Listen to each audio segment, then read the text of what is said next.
name is Debbie Jusha. I am in SLP242. This is my first project for this class. And the age group that I chose to do would be for the preschool age.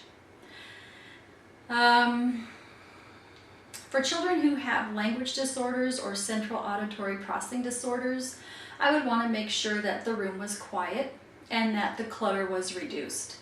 So if I would need to move to a different room where that could happen, then I would receive the best results for that child. I'd also want to make sure that I'm at a table that is appropriate to their size, and I would have the child sit across from me so that we would have good eye contact. For the project that I've chosen, we are going to be working with a potato head. And the goals that I would like to address would be receptive and expressive language.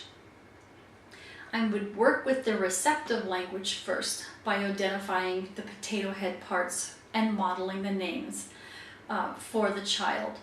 Just using some self-talk and description to model and say the names of the different parts as I play with them. So I might pick up an eye and say, eye, and I'd point to my eye, eye. And I would do the same with nose, and I'd point to my nose, and I could show them the mouth and the ears and the different parts of the potato head. So how I could start the activity is I could have a potato head in a bag, and I could pull him out and say, oh no, look at this potato head. Where are his eyes? Where are his ears? Where's his mouth? And so we could play that way, and I could pull out the eyes from the bag and say, oh look, here are his eyes. Let's put eyes on the potato head. And we could continue in that manner, picking up different pieces out of the bag. Look, I found his nose. Look at that nose. And we could put that piece on next. And we would continue until we had a fully dressed potato head. So then we could work on taking the pieces out. I could ask her to take out the ear, and she could take out the ear, or if she can't or doesn't want to do that yet, then we could just play, I'm taking the ear off, out comes the arm. And we could say, off comes the hat, and then completely undress the potato head. Once I have introduced the parts of the potato head, we could work a little bit on expressive language if the receptive language has gone well and they're participating and they're copying and saying the different parts of the body. So if I wanted to work on expressive language, I could hold back all of the pieces of the potato head and have them request for those parts. So they could say I want the ear, and then you could pass them the ear. Or they could say more, and they could even use sign, and I could give them another piece. Or they could say, help me. So something else that I could do with the potato head would be giving them choices. So I could lay out an eye, and I could lay out the nose, and I could lay out the mouth. And I could say,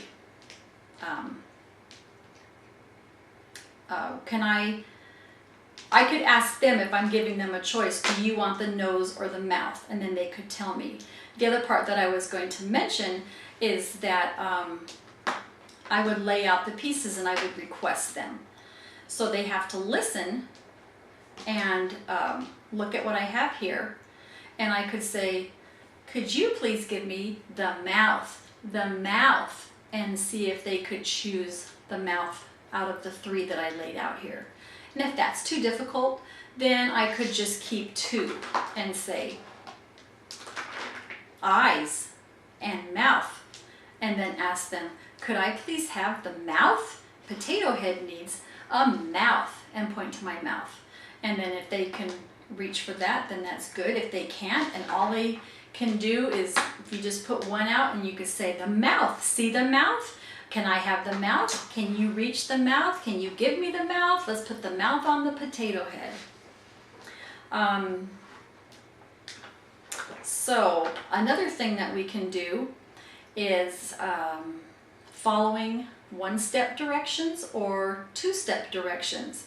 And I could give them the eyes and say, put the eyes on the potato head, and see if they could follow those directions. Or like I said before, can you pass me the eyes? We can work on spatial concepts, and we can model, I can talk to them about on and off. The hat is on the potato head. The potato head jumped off his feet.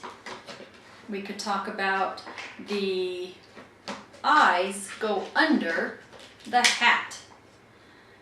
The ears are next to the eyes, or the eyes are in between the ears. We can start to expand the vocabulary if they're doing well with everything we're doing so far, and we can talk about the mustache, or we can add the glasses. Something else that we can do is, if we want to make this a little more challenging, we can set out different types of the same body part. So I can lay out 3 different types of arms. If you can see that. There's a yellow arm, there's a blue arm, and there's a white arm. And I can ask the child to pass me, or can you find the yellow arm?